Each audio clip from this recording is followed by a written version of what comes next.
یہ اہل سنت کا حق ہے. اب تم کو 70 سال پہلے حرمین شریفین میں حکومت مل گئی، 60,000 صحابہ کرام اور تابعین کی قبروں پہ بلڈوزر تم نے چلایا.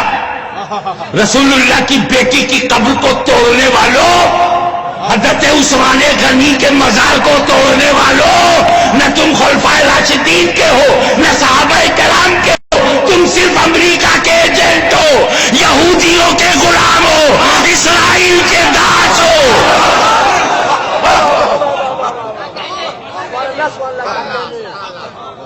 امریکہ نے کہا توڑ دیا. امریکہ نے کہا کہ خدیجہ الکبریٰ کا مزار نہ بچے، نہیں بچے گا. امریکہ کہتا گیا تم صحابہ کی قبریں توڑتے گئے. اگر تم پکے وہابی ہو تو آپ مخدوم مینا کی قبر توڑ کے دکھاؤ، ورنہ لکھنؤ میں اپنا کفر مت پھیلاؤ. یہ کیا بات ہے کہ جنت البقیع میں صحابہ کی قبریں ٹوٹ گئیں مگر عراق میں نہیں ٹوٹی؟ یہ کیا بات ہے کہ مکے کے جنت المالا میں خدیجہ الکبریٰ کی ٹوٹ گئی مگر مصر میں نہیں ٹوٹی، بھارت میں نہیں ٹوٹی؟ تو یہ قبر توڑنے والے، مسجد گرانے والے، علماء کو قتل کرنے والے، حرمین کی بے عزتی کرنے والے، یہ واقع حرہ کے سارے جانشین، یہ اہل بیت کے قاتل، یہ صحابہ کے غدار، یہ نجوم ہدایت کی بارگاہوں کے مکار، یہ اس لائق نہیں ہے کہ ان کے ساتھ ان کے پیچھے نماز پڑھی جائے. یہ اس لائق نہیں ہے کہ ان کے ساتھ جلوس میں جایا جائے. یہ اس لائق نہیں ہے. یاد رکھ، صحابہ کے نام پر سنیوں کا بچہ بچہ قربان ہے، لیکن ہم مسجد نبوی میں جب قاتل عثمان کے پیچھے نماز نہیں پڑھتے تو عظمت مصطفیٰ کے قاتل کے پیچھے نماز نہیں پڑھتے. میں جو کچھ کہہ رہا ہوں، اگر تم جذباتی سمجھتے ہو میں جو کچھ کہہ رہا ہوں اس کو ڈائلاگ سمجھتے ہو تو ایک لیٹر لکھ کے بلاؤ، میں لٹریچر لے کے آؤں گا. جو چھپا ہے اور مگر چھپا ہے وہ میں سب کے سامنے لاؤں گا. میں حفظ الایمان بھی لاؤں گا، تحذیر الناس بھی لاؤں گا، براہین قاطعہ بھی لاؤں گا. میں چھپی ہوئی دکھاؤں گا کہ ان کا عقیدہ یہ ہے کہ شیطان کا علم رسول سے زیادہ ہے. ان کا عقیدہ یہ ہے کہ رسول مر کر مٹی میں مل گئے.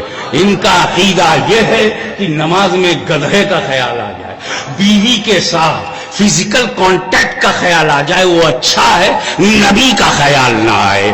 ان کا عقیدہ ہے کہ نبی کے بعد بھی نبی پیدا ہو تو خاتم النبیین پر کوئی اثر نہیں پڑتا.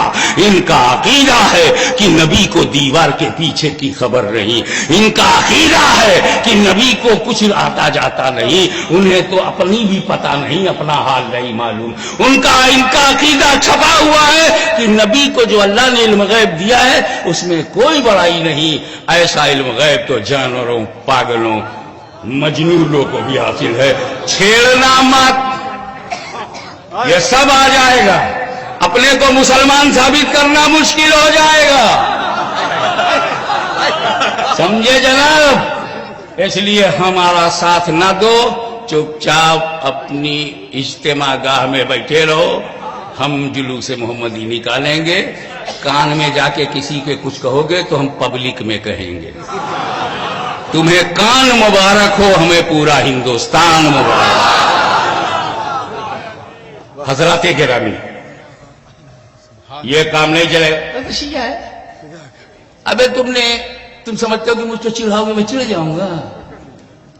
نہ، چڑھاؤ تم، چڑھائے ہم چادر چڑھاتے رہیں گے تم چڑھاتے رہو، ہم پھول چڑھاتے رہیں گے تم چڑھاتے رہو. ہم پھول چڑھاتے رہیں گے تم چڑھاتے رہو. کیوں جانتے ہو؟ اردو تو یہاں بہت اچھی لوگ جانتے ہیں. چڑھانے میں زبر ہے، چڑھانے میں زیر. ہم زبر ہیں تم زیر. ہم چڑھیں گے